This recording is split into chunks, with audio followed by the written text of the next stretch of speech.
اللہ تعالیٰ سورہ ابراہیم کی آیت نمبر 22 میں ارشاد فرماتا ہے، پہلے اس کا پس منظر دیکھ لیں۔ دنیا میں جو نہ اللہ کی سنتے ہیں نہ رسول کے سنتے ہیں، اگر وارثین نبی یعنی علماء کرام، کیونکہ نبی کریم صلی اللہ علیہ وسلم نے فرمایا کہ العلماء ورثۃ الانبیاء، علماء نبیوں کے وارث ہیں، تو اگر کوئی نبیوں کا وارث ہمیں برائی سے روکنے لگے تو ہم آج کل سنتے نہیں ہیں کسی کی۔ ہماری عقل بہت بڑی ہوتی ہے، ہمارے اندر ایک چھپا ہوا مخفی تکبر ہوتا ہے جو کسی کی اطاعت کرنے سے ہمیں روکتا ہے، حق قبول کرنے سے روکتا ہے، خصوصاً جہاں پیسہ خرچ کرنے کی باری آئے وہاں پر ہم فوراً اللہ تعالیٰ اس کے رسول کے دین سے پیچھے ہٹ جاتے ہیں۔ ہر ایک کی بات نہیں کر رہا ہوں، جو سب کرتا ہے اس کے بارے میں عرض کر رہا ہوں، اور ہم نفس و شیطان کے مشوروں کو قبول کر لیتے ہیں۔ تو ایسے میرے مسلمان بھائی اور بہن جو قرآن پاک کے احکامات کو معمولی سمجھ کر چھوڑتے رہے ہیں، اور خصوصاً پھر وہ کفار اور مشرکین، یہ سب جب یہ ہو سکتا ہے کہ میدان محشر میں پہنچے تو یہی معاملہ ان کے ساتھ بھی ہو کہ جس نے شیطان کی اطاعت کی، جب اللہ تعالیٰ ان کے بائیں ہاتھ میں نامہ اعمال دے گا اور جہنم کی طرف جانے کا حکم ہوگا تو شیطان کا سامنا ہو جائے گا، تو وہ شیطان کو لعنت ملامت کریں گے کہ تو نے ہمارا بیڑا غرق کر دیا۔ اس وقت پہ شیطان ان کو ایک جواب دے گا، اس جواب کو ذرا غور سے سماعت فرمائیں۔ وقال الشیطان، اور کہے گا شیطان، لما قضی الامر، یہ کب کہے گا؟ اللہ تعالیٰ فرماتا ہے جب فیصلہ ہو چکا ہوگا سارا، یعنی حساب کتاب ختم ہو جائے گا۔ کیا کہے گا کہ ان اللہ وعدکم وعد الحق، کہ بے شک اللہ تعالیٰ نے تم سے سچا وعدہ کیا تھا، ووعدتکم، اور میں نے بھی تم سے ایک وعدہ کیا تھا، فاخلفتکم، تو میں نے اپنے وعدے کا خلاف کیا، یعنی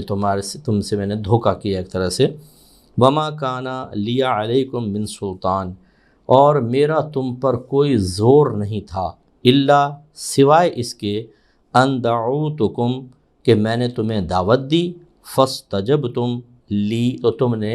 میری اطاعت کر لی، میری دعوت کو قبول کر لیا اور میرے پیچھے چل پڑے، تو فلا تلومونی، تو تم مجھے ملامت نہ کرو،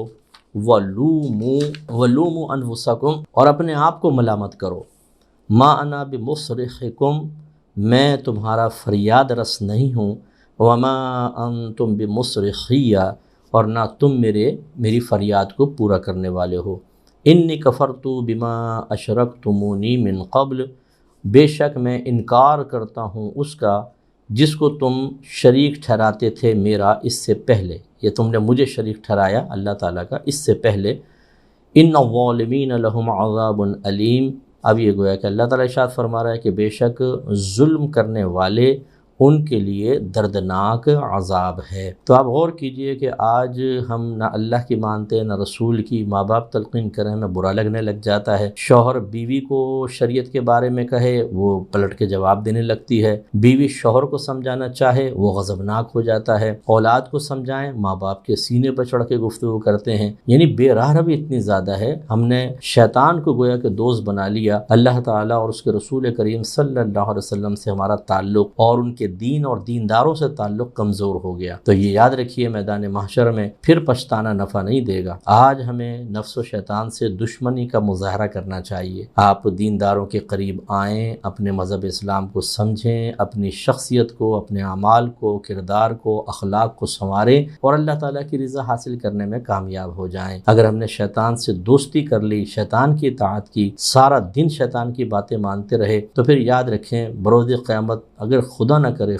اللہ ناراض ہوا اور ہمیں جہنم میں جانے کا حکم دیا گیا، پھر ہو سکتا ہے ہم بھی ایسے شیطان کو لعنتیں کر رہے ہوں اور وہ جواب میں کہے مجھے ملامت نہ کرو، اپنے آپ کو کرو، میں نے کون سا تمہارے ہاتھ باندھ دیے تھے، تمہارے پیر باندھ کے تمہیں مجبور کر دیا تھا، تم مسجد کی طرف جا رہے تھے میں نے تمہیں اٹھا کے پیچھے پھینک دیا تھا؟ ایسا تو نہیں ہے، میں نے تو فقط تمہارے قلب میں خیال ڈالا، اتنا مجھے اللہ نے اختیار دیا تھا اور تم نے اس کو قبول کر لیا۔ تو لہٰذا شرابیں پینے والے، زنا کرنے والے، شرابوں کی دکانیں چلانے والے، پب چلانے والے، جوا کھیلنے والے، حرام مال جان بوجھ کر دیدہ دلیری سے کمانے والے، اپنے فرائض میں کوتاہی کرنے والے، دوسروں کا حق سلب کرنے والے، پیسہ دبا لینے والے، اپنے منصب اور مال کے تکبر میں مبتلا ہو کر غریبوں پر، کمزوروں پر ظلم کرنے والے، یہ سب اچھی طرح غور کریں۔ کل بروز قیامت بہت اللہ تعالیٰ کی ناراضگی کا سامنا ہو سکتا ہے، اور جس کو ہم نے سہارا بنایا ہوا تھا بظاہر وہ سہارا بھی چھوڑ جائے گا، اور اس وقت حسرت بالائے حسرت ہوگی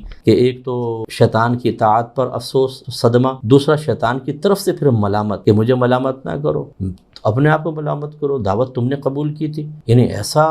بولے گا، پہلے تو بڑی دوستی کرتا تھا اور دعوتیں دیتا تھا کہ آپ اس کی اجنبیت اور اس کی اس بےغیرتی کے اوپر حیران رہ جائیں گے۔ آپ سے مراد جو خدا نخواستہ ایسا کر رہا ہے، آپ جو ہر سننے والا ایسا نہیں ہے، اللہ تعالیٰ مجھے اور آپ کو اس سے محفوظ فرمائے۔ اور انی کفرت بما اشرکتمونی من قبل، وہ شیطان واضح طور پہ جو مشرکین ہوں گے ان سے کہے گا کہ میں انکار کرتا ہوں اس کا جس کو جو تم نے مجھے شریک ٹھہرایا اس سے پہلے، یعنی میں سے بیزار ہوں، مجھے نہیں پتا بھائی تم نے کیوں کیا، تو پھنس جائیں گے سب کے سب۔ اس لیے ہمیں دنیا میں چاہیے کہ شیطان سے دشمنی کریں اور نیک لوگوں کے قریب آئیں، اللہ تعالیٰ سے دوستی کر رکھیں۔